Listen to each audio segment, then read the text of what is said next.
atubu ilaihi wa la haula wa la quwata illa billahil azim. Ila hadratin Nabi Mustafa Rasulullah sallallahu alaihi wasallam. Summal awliya wa syuhada'i wa salihin wal ulama'i alimin wa li jami'al muslimin wal muslimat wal mu'minin wal kiram. Syai'ulillahu lahumul fatihah. A'udzu billahi minasyaitonir rajim. Bismillahirrahmanirrahim. Alhamdulillahi rabbil alamin arrahmanir rahim maliki yaumiddin. Iyyaka na'budu wa iyyaka nasta'in ihdinas siratal mustaqim siratal ladzina an'amta 'alaihim ghairil maghdubi 'alaihim waladdallin amin. Bismillahirrahmanirrahim.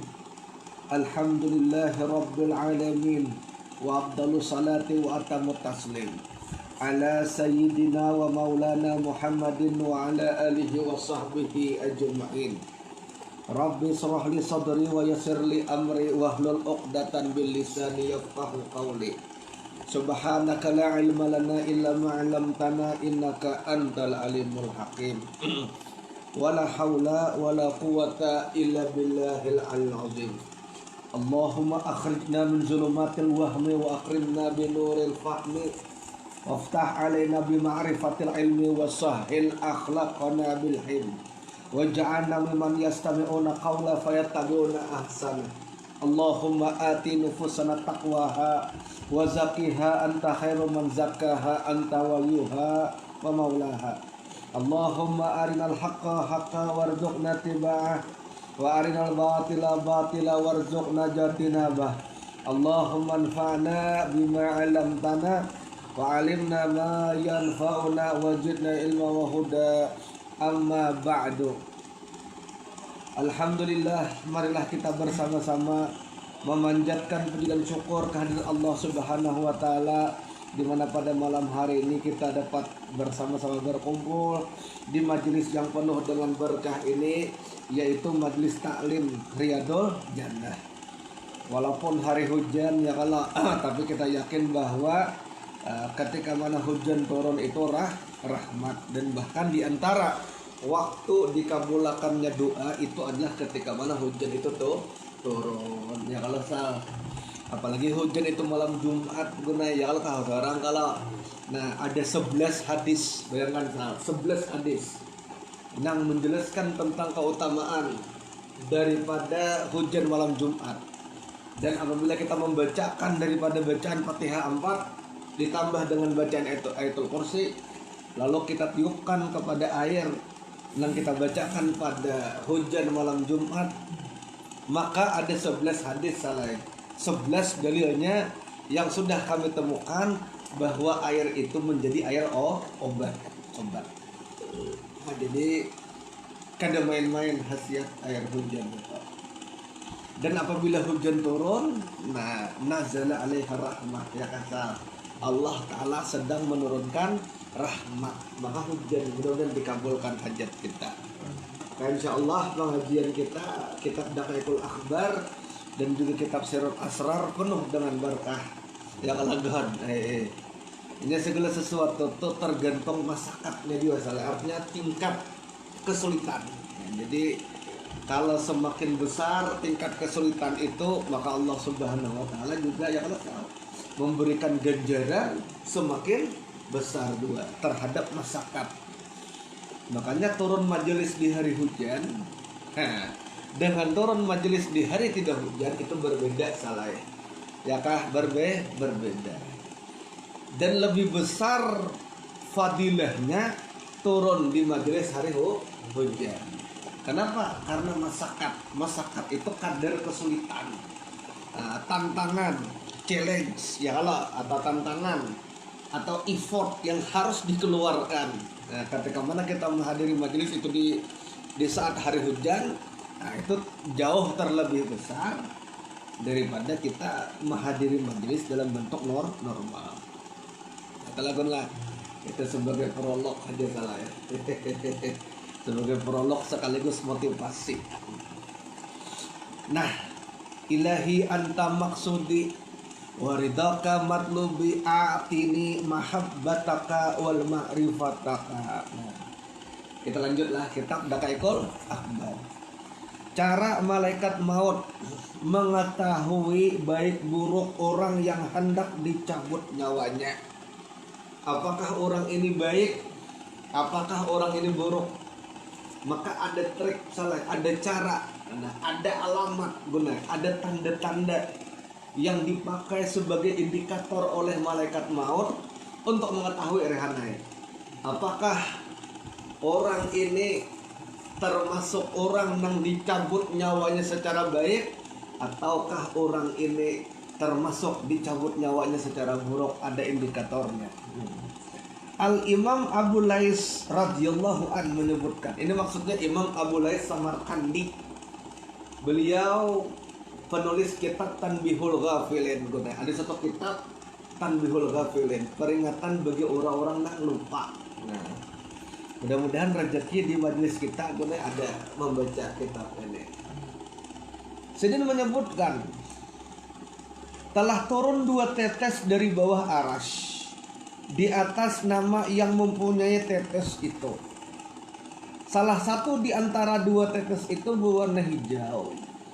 Kemudian yang lain, maksudnya tetesan yang lain itu berwarna putih. Jadi di arasy itu akan menetes kayak semacam banyu, salah ya banyu lah. Kemudian tetesan banyu itu ada yang berwarna hijau dan ada berwarna putih. Nah, ada berwarna hijau, ada berwarna putih.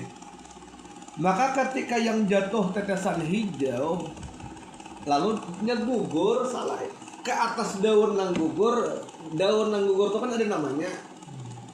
Nah, bila tetes daun yang gugur itu adalah daun yang hijau, bisa diketahui bahwa nama orang yang kejatuhan tetesan itu termasuk na'udzubillah ya kalau termasuk orang yang celaka.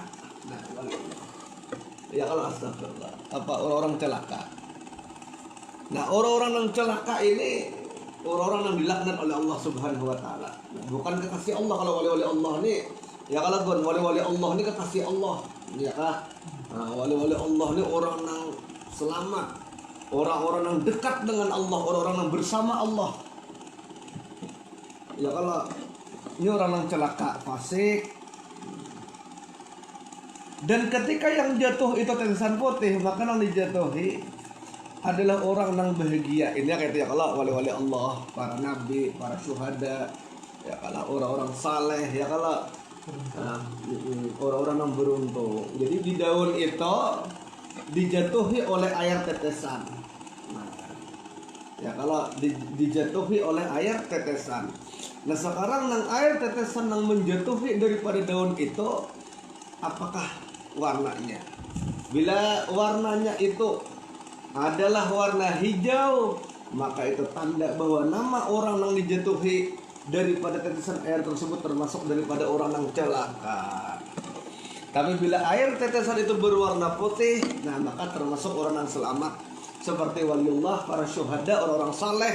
Ya kalau kita sambat waliullah di muka dia astagfirullah ya, kita salah sambat ya Allah, astagfirullah. Nah, mudah-mudahan kita termasuk orang yang dijatuhi air nang tetesan putih tadi sal. Ya kalau tetesan putih, maka kita termasuk orang soleh, termasuk wali-wali Allah, ya, termasuk orang-orang yang dicintai Allah.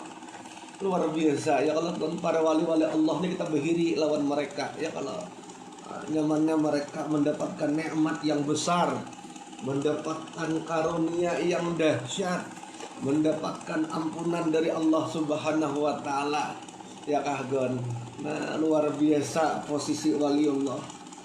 Posisi yang dirindukan oleh semua orang, posisi yang dirindukan oleh hamba-hamba Allah yang beriman dan bertakwa kepada Allah Subhanahu wa taala. Itulah wali-wali Allah. Wali-wali Allah. Nah, tempat kematian hamba. Adapun untuk mengetahui tempat matinya seorang hamba, maka dikatakan bahwasanya Allah Ta'ala telah menjadikan malaikat yang diserahi atau mengurus setiap bayi yang dilahirkan. Malaikat itu disebut dengan malaikat arham, atau ada yang memadahkan malaikat mulhim. Jadi ada malaikat arham, ada malaikat mulkim. Jadi ada kasusnya kita sepidol di situ. Ada malaikat mulkim. Malaikat mulkim itu malaikat penjaga artinya. Jadi malaikat mulkim.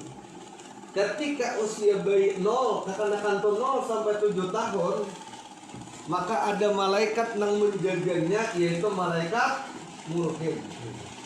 Nah, malaikat mulkim ini artinya yang senantiasa memberikan ilham, yang memberikan ilham kepada anak-anak, yang senantiasa menjaga, baik menjaga hatinya, menjaga lisannya, menjaga perbuatannya, menjaga tingkah lakunya. Ini malaikat mulhim salah.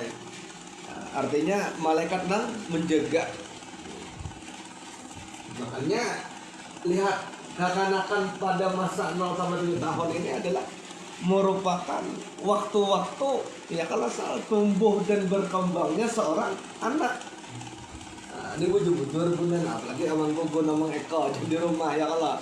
Nah itu penting tuh kena udah dari saleh kita berikan benak kita kalau bercucu ya kalau berkat nabi Allah, berkat para aulia ussalihin ini ya rabbal alamin. Nah makanya ketika kekanakan di masa-masa ini amang gugol begitu hari ini bertampar isok berkawanan, kadang sakit hati kayak kamu nang ditampar kawanmu semalam, nang dihajar kawanmu semalam, nang dipukuli kawanmu semalam, kadang sakit hati salah. Kenapa jadinya tuh kadang sakit hati? Ya karena memang hatinya, jiwanya dan raganya itu dijaga oleh malaikat mulhim. Bah kalau kita sudah akil balik, hanai jangankan ditampar kawan. Begitu kita mengiau kada meherani, awas ikan. Hang kita. Mun keto mainmu aku main juga. Ya kan lah. Awon pindah ke dahakon meherani aku awas ya kan kon. Kalau kayak itu dasar bujur kayak itu cara mainmu. Mari kita bermain. Wah, itulah orang itu. Ini malaikat mulhim. Nah, kalau di dalam kitab Daqaiqul Akhbar nih, ya kalau dipadahkannya adalah malaikat arham. Malaikat arham ini adalah malaikat yang ya rahmat, yang menyayangi, yang memberikan kasih sayang, yang menyayangi tadi. Ya, kalau di dalam buku kita saat di dalam kitab Daqaiqul Akhbar itu dipadahkannya adalah malaikat arham. Sama aja juga Sama aja, ini dua nama yang berbeda. Ada meriwayatkan malaikat mulhim, ada yang waktu riwayat. Riwayat yang lain yang kalau kan meriwayatkan malaikat arham. Ketika Allah menciptakan anak, maka Allah memerintahkan kepada malaikat arham untuk masuk pada sperma di dalam rahim ibunya dengan membawa tanah dari bumi di mana ia akan mati di bumi daerah itu. Maka hamba itu berjalan di permukaan bumi di mana ia sedang berjalan, berkeliling di permukaan bumi. Kemudian ia akan kembali dari tanah tempat itu sehingga ia mati di tempat itu. Nah, dalam hal ini firman Allah Ta'ala, katakan sekiranya kamu berada di rumahmu, niscaya orang-orang yang telah ditakdirkan akan mati terbunuh itu keluar juga ke tempat mereka terbunuh. Jadi misalkan kayak ini, tanah yang menjadi tempat kita mati, ya kan, itu diambil oleh malaikat arham. Di situ tempat kita mati, bukan tempat dikubur. Jadi ada tempat mati. Tempat mati ya. Ada tempat dikubur. Ya kalau ya kan. Ya. Ini dua tempat yang berbeda. Ya kalau tempat mati keandakan kita mati. Misalnya ada orang mati di mana misalkan tabrakan di jalan, di hotel, di ranjang, di diskotek, itu kan tempatnya mati. Di kamar. Nah, cuman tanahnya itu secuil aja. Gue nggak paham ya kalau maksudnya. Kayak aja orang zaman di rumah sakit di ruang ICU tuh berterus itu cuil. Berapa cuil di situ kan banyak di situ tuh. Nah, dalam fikih Islam, nah ini penangguhan artinya kayak apa menjelaskan bahwa ada kitab klasik yang hukum itu guna kada berlaku lagi sampai sekarang. Paham? dalam hukum fikih kene, bila orang itu wafat di tempat itu, misalnya ada orang wafat di Renjang, maka nang sunnah inya tuh dikubur di tempat kematiannya. Ya. Itu sunnahnya. Kita wafat di kamar, maka dikubur di sebagaimana Rasulullah wafat di kamar, kalau dikubur di kamar sendiri. Padahal ada pemakaman umum, misalnya pemakaman baki, pemakaman ma'la, tapi Nabi kadang dimakamkan di situ. Nabi kadang dikuburkan di situ. Nabi kita Muhammad sallallahu alaihi wasallam dikuburkan di kamar sidin. Di kamar itulah tempat beliau sallallahu alaihi wasallam wafat. Dikubur di situ, salah. Itu dalam fikih. Nah, pertanyaannya, apakah teks fikih itu berlaku di zaman sekarang? Kada tahu lah. Mun ikam berlaku tuh di ICU tuh berapa lapis dah? Berapa lapis dah kubur manusia? Gitu. Nah, salah. Jadi boleh kan dikubur, kan lainnya boleh. Kada masalah. Bid'ah karena dikerjakan Nabi, betul bid'ah. Nabi Rasulullah wafat di kamar sidin, dikubur di kamar sidin. Paham lah, salah. Tapi kan pemakaman umum kan, iya pemakaman baki contohnya. Nah, para sahabat radhiyallahu taala anhu itu dikuburkan ya kalau secara umum di pemakaman baki. Nah, di pemakaman baki. Ya kalau salah. Para wali-wali Allah banyak itu. Nah, dikubur di pemakaman baki, di pemakaman ma'la banyak itu. Wali-wali Allah radhiyallahu taala anhum ajma'in. Jadi semua itu boleh. Nah, ini ada fikih yang tertulis di dalam kitab-kitab klasik, tapi kadang berlaku sekarang. Ya sama kayak contoh kasus azan Jumat. Apabila ya kalau kita sebagian Jumat di sini mendengar azan di masjid lain, mendengar azan di masjid lain, maka kada sah Jumat di sini nih. Nah, sekarang kan speaker bahasa sahutan. Nah, ini konteksnya dipahami, bahari kan pakai mic, berarti maksudnya dalam apa ngarannya, jarak yang dekat. Kalau ini kan kadang-kadang 5 pal kedengaran, ya kalau sal, apalagi mixer nang hanya apa harap. Nah, itu. Nah, kemudian pada suatu hari malaikat maut menjemput Nabi Sulaiman alaihissalam. Yang kebetulan di ruangan beliau ada tamu seorang pemuda. Nah, malaikat maut senantiasa memandang pemuda tersebut. Lalu pemuda tersebut gemetar, ini kisah semalam karena ketakutan. Maka malaikat maut yang menjelma sebagai manusia itu pergi. Si pemuda itu bertanya kepada Nabi Sulaiman, siapakah gerangan tamu itu keluar dari itu siapa? Nabi Sulaiman menjawab, dia adalah malaikat maut. Nah, pemuda itu semakin ketakutan. Kemudian dia berkata, hai Nabi Allah, sesungguhnya saya memohon kepada Tuhan agar Tuhan berkenan memerintahkan angin untuk membawa saya ke Cina atau India. Nabi Sulaiman di Mesir, naik. Si pemuda tadi meminta kepada Nabi Sulaiman, wahai Nabi Sulaiman, perintahkan jikalau sampian berkenan, pian kan menguasai angin nih, bisa berbicara dengan angin kalau, nah perintahkan bang angin itu nah, supaya bisa menampur ulun sehingga ulun ini bisa terbang tekipai sampai Cina atau India. Nabi Sulaiman alaihissalam lalu memerintahkan angin dan segera membawanya ke Cina. Sesudah itu malaikat maut kembali ke Nabi Sulaiman alaihissalam dan beliau bertanya kepadanya tentang sikapnya yang memandang terus-menerus pemuda itu tadi. Malaikat maut menjawab, sesungguhnya aku diperintahkan mencabut nyawa pemuda itu hari ini di Cina, tetapi ia masih berada di sini. Nah, aku heran. Namun kisah aku tuh kan di gua lah, berseko.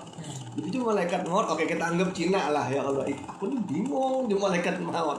Ini tulisan perintah Allah kepadaku agar mencabut nyawamu di Cina. Sementara dia ini masih di Mesir. Di Mekah kisahnya nih. Ya kalau Di mapa kisahnya nih. Lah, perintahnya instruksinya jelas. Cabutlah nyawa pemuda itu di Cina. Ya kalau kan saat ini posisi masih di Mesir. Di tempat kerajaan Nabi Sulaiman alaihissalam. Di mapa kisahnya ini. Nabi Sulaiman alaihissalam lalu menceritakan kisah pemuda itu yang meminta dikirim ke Cina melalui angin. Dan aku segera memerintahkan angin untuk segera membawanya ke Cina. Malaikat maut itu berkata kepada Nabi Sulaiman, aku telah mencabut nyawa pemuda itu pada saat itu pula setibanya di Cina. Ya, kalau begitu sampai di Cina, hanya aku cabut nyawa. Lanjut jalan nih kisahnya, tahu deh ya kalau. Dalam sebuah hadis disebutkan bahwa malaikat maut itu memiliki pembantu-pembantu yang membantunya dalam melaksanakan tugas mencabut nyawa makhluk. Tersebut dalam sebagian riwayat bahwa ada seorang yang selalu berdoa dengan doa. Apa doanya? Ya Rabbi, wahai Tuhanku, ampunilah aku dan ampunilah malaikat penjaga matahari. Ada malaikat penjaga matahari. Ya. Tuh waktu subuh itu kan ada malaikat penjaga matahari. Makanya Nabi itu sembahyang. Begitu Nabi SAW merokok, ditahan oleh malaikat Jibril. Ditahan matahari itu oleh malaikat. Kenapa? Menghadang Sayyidina Ali. Karena pada waktu itu Sayyidina Ali itu salah melihat ada seorang kakek-kakek. Nah, betul kan? Menuju ke arah masjid. Menuju ke arah masjid. Dituntun oleh Sayyidina Ali.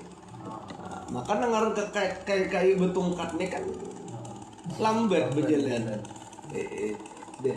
Ditonton. Bagaimana Sayyidina Ali mama payam hadangin toh. Sampai ke masjid Nabi, naik ke atas masjid Nabawi salah ya. Umpat sembahyang si kai anu tadi nomor tongkat tadi. Tontong sembahyang ditakoni oleh Sayyidina Ali. Nah, itu kan Nabi ditahan toh. Begitu Sayyidina Ali rokok kada masuk. Lalu udah Jibril ampe menahan Nabi, malaikat nang manu matahari itu ampe menahan matahari. Nah, silahkan untuk terbit ya kalau salah ceritanya.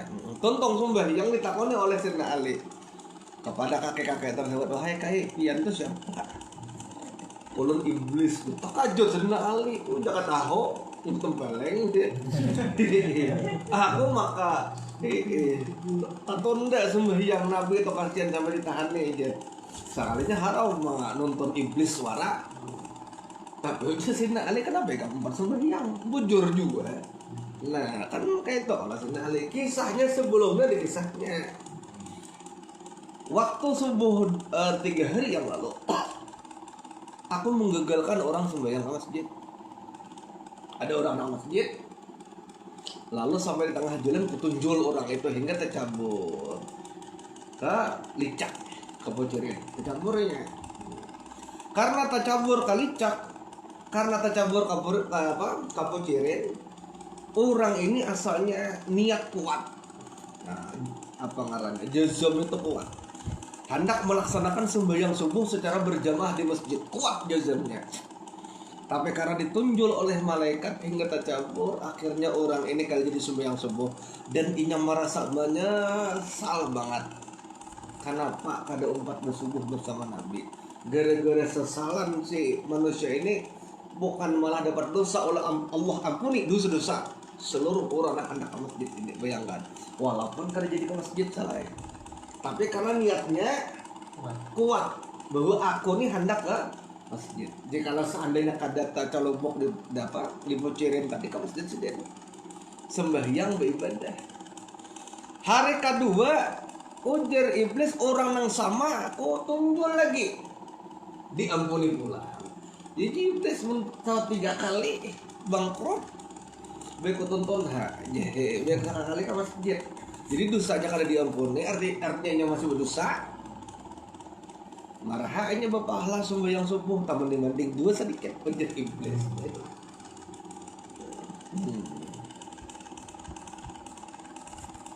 Malaikat penjaga matahari itu lalu meminta izin kepada Allah Ta'ala untuk mengunjungi orang tersebut.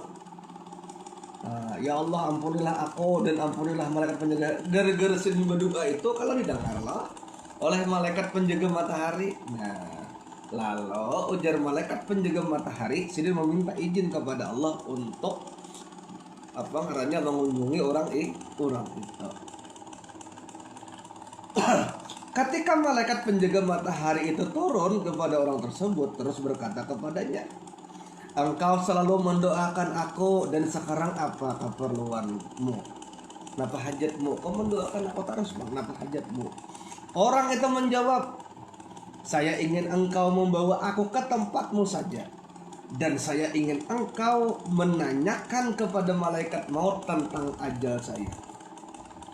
Maka malaikat penjaga matahari itu membawanya dan menempatkannya di matahari. Kemudian ia pergi menjumpai malaikat maut dan berkata, sesungguhnya ada seorang manusia yang setiap usai salat selalu mendoakan aku. Dan dia meminta kepadaku agar aku bertanya kepadamu kapan ajalnya datang, agar dia bersiap-siap. Yang salah. Malaikat maut lalu membuka buku catatannya. Malaikat maut berkata, sesungguhnya temanmu itu sungguh sangat luar biasa. Dia tidak akan mati kecuali